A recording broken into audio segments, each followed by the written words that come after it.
쓸데없는 이야기 없이 바로 본론으로 들어가겠습니다. 그 어디에도 나와있지 않을 처음 들어보셨을 내용입니다. 왜 마늘을 아침도 점심도 아닌 저녁 밥상에 올리면 더 좋은 효과를 볼 수 있는지 궁금하지 않으신가요? 데이터상으로는 분명 마늘을 하루에 한쪽씩만 먹어도 혈관 건강에 도움이 된다고 하는데, 마늘 많이 먹어서 건강하다면 한국인들은 서양인들에 비해 덜 아파야 하는데, 그런데 꼭 그런 것 같지만은 않단 말이에요. 뭔가 이상하죠. 마늘이 혈관 속 기름때를 제거하는 원리는 고지혈증 약인 스타틴과 비슷합니다. 마늘도 스타틴처럼 콜레스테롤을 만드는 효소를 억제하면서 콜레스테롤 생성을 떨어뜨립니다. 한마디로 마늘은 고지혈증 약인 스타틴의 순한 맛 버전이에요. 우리 몸속에 내장된 생체 시계에 의해 여러분들의 간에서 콜레스테롤이 주로 만들어지는 시간대는 늦은 밤입니다. 그렇다면 마늘의 주성분인 알리신이 혈당을 낮추고 콜레스테롤을 덜 만드는 작업을 보다 효율적으로 해내려면 저녁 식사 때 마늘을 집중적으로 섭취하는 것이 더 나은 방법이지 않을까요? 이것과 동일한 이유로 콜레스테롤 약인 심바스타틴이나 로바스타틴 같은 경우 저녁 식후에 복용토록 보약지도 하는 것이 지금도 약물학 교과서에 실려 있습니다. 그런데 여러분들 지금 드시는 콜레스테롤 약은 아침에 드시죠. 요즘 먹는 약들은 기술의 발전으로 약물이 분해되는 반감기를 길게 늘려놔서 아침에 먹더라도 하루 종일 몸에 남아있기 때문에 그렇습니다. 그런데 마늘은 그런 거 없죠. 그래서 이왕 혈관 건강을 위해 마늘을 먹는다면 콜레스테롤이 한참 열심히 만들어지는 저녁 시간에 먹는 것이 더 좋겠죠. 그리고 이 마늘의 효과를 더 높이는 방법이 있습니다. 바빠서 영상을 다 보지 않으신 분들이 많기 때문에 어떤 분들에게 마늘이 더 적합한 영양소가 될지, 또 효과를 보려면 얼마나 섭취해야 할지 알려드리기 전에 마늘의 효과를 업그레이드 할 수 있는 방법을 먼저 알려드리겠습니다. 남성의 발기력을 증가시 약처럼 혈관에 긍정적인 효과가 알리신의 효과를 업그레이드하는 방법을 간단한 내용이니까 놓치지 마세요. 마늘과 특정 항산화 영양소를 함께 섭취했을 때 산화질소 생성량이 늘어나 혈관이 더 잘 이완되고 그만큼 혈압이 더 잘 떨어진다는 것을 보여준 실험입니다. 함께 섭취했던 영양소는 바로 비타민 C였습니다. 이 실험에서는 1000ml짜리 비타민 C를 하루에 2정 마늘과 함께 섭취했을 때 수축기와 이완기 혈압이 대조군에 비해 확 떨어지는 것을 확인할 수 있었고요. 마늘만 섭취할 경우 수축기 혈압은 떨어지는데 이완기 혈압은 큰 변화가 없었습니다. 그런데 마늘과 비타민C를 함께 섭취할 경우 수축기와 이완기 혈압 모두 대조군은 물론이고 마늘만 먹을 경우와 비교하더라도 확연하게 낮아진 것을 확인할 수 있었습니다. 그리고 흥미로운 것은 먹는 것을 중단하자마자 바로 혈압이 상승했습니다. 건강한 음식은 매일 곁에 두고 드셔야 한다는 얘기입니다. 마늘 하나만 섭취하더라도 마늘 속 알리신으로 인해 콜레스테롤 합성이 줄어들 뿐 아니라 혈액 응고도 줄어들어 혈액이 말단까지 더 원활하게 잘 흐르게 됩니다. 하지만 이 실험의 연구자들에 의하면 비타민C와 마늘을 함께 섭취할 경우 혈관 내피세포에서 산화질소의 생성이 늘어나고 그것이 바로 혈압이 잘 내려가는 원리라고 설명하였습니다. 산화질소가 많이 생성되는 영양소 중에 또 뭐가 있었죠? 아르기닌이 있었죠. 비아그라의 순한 맛인 아르기닌 역시 산화질소 생성량을 늘리면서 혈압을 떨어뜨릴 뿐 아니라 남성의 발기력을 증가시키는 작용도 하죠. 산화질소는 40대가 되면 젊고 건강한 시절에 비해 40%가 감소합니다. 60대가 되면 거의 80% 감소하고요.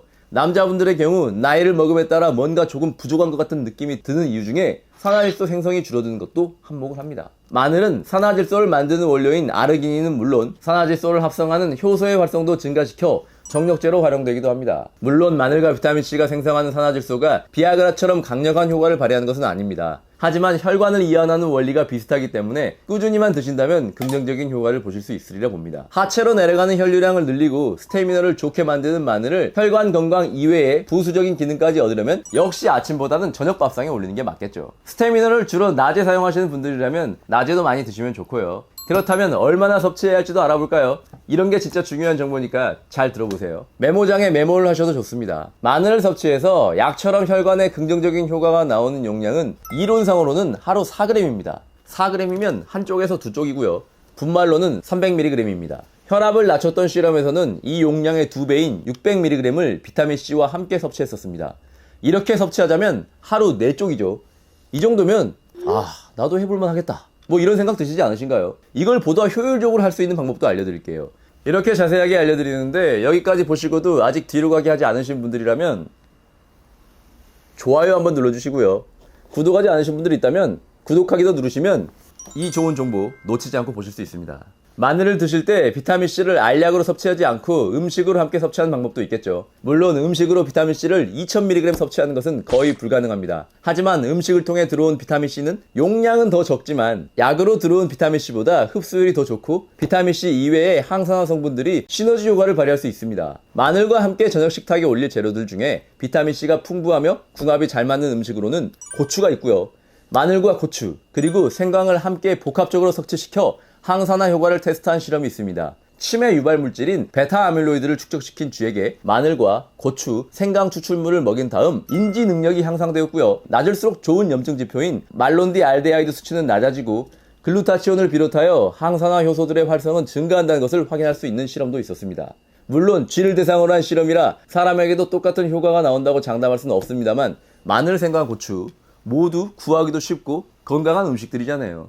쌈장에다 이거 막 섞어서 벌써 막 침이 고이는데요. 오늘 저녁에 이거 꼭 먹어야겠습니다. 그리고 마늘이 혈압뿐 아니라 혈당을 낮추는 효과도 있는 거 아시죠? 굳이 실험을 따로 보여드리진 않겠습니다. 혈압과 고지혈증, 당뇨 모두에 긍정적인 작용이 있으니 혈관 질환이 걱정이신 분들은 하루에 4쪽 챙겨서 드시는 거 중요하고요. 이때 마늘의 주성분인 알리신의 효과를 업그레이드하는 방법을 지금 바로 알려드리도록 하겠습니다. 알리신은 열을 가하면 줄어들기 때문에 가급적 생마늘을 드시는 것을 추천드리고요. 물론 가열을 하는 동안 줄어든 알리신 대신에 S알리시스테인이라고 하는 해독에 관여하는 성분이 새로 만들어지긴 합니다만 우리가 지금 마늘을 섭취하는 목적은 혈관 건강을 위해 먹는 거죠. 그럼 알리신을 우선순위에 놓고 생마늘을 드시는 것이 맞습니다. 알리신은 마늘의 매운맛을 내는 성분인데요. 마늘이 상처 입었을 때 자체적으로 분비하는 효소인 알리나제에 의해 만들어집니다. 생마늘에 칼집을 내시거나 으깨서 상처를 낸 다음 10분을 기다리셔야 알리신이 마늘에 농축됩니다. 사실 이 내용은 다들 아시는 내용이죠. 저도 예전에 영상으로 만들었던 적도 있습니다. 그런데 이건 잘 모르셨을 거예요. 저는 고깃집에 가면 마늘을 먹지 않습니다.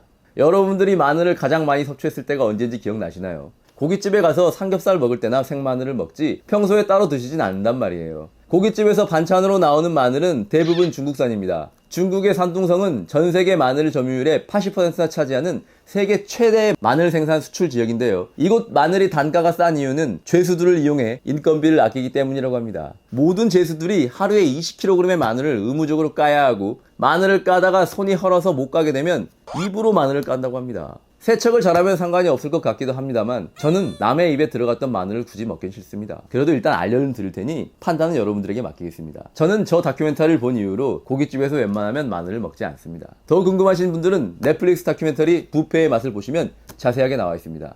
가격이 조금 더 비싸더라도 마늘은 꼭 국산 마늘로 드시는 것 추천드릴게요. 오늘도 생활 속에서 건강을 실천하는 가장 쉬운 팁을 알려드렸습니다. 오늘 영상이 여러분들을 건강으로 이끄는데 단 1%라도 도움이 됐다면 2시간 이내에 주변 분들에게 이 영상을 공유해주세요. 몰랐던 건강 정보를 알게 된 것에 주변 분들이 여러분들께 고마워할 것입니다. 그럼 다음 시간에 더 건강해져서 만나요.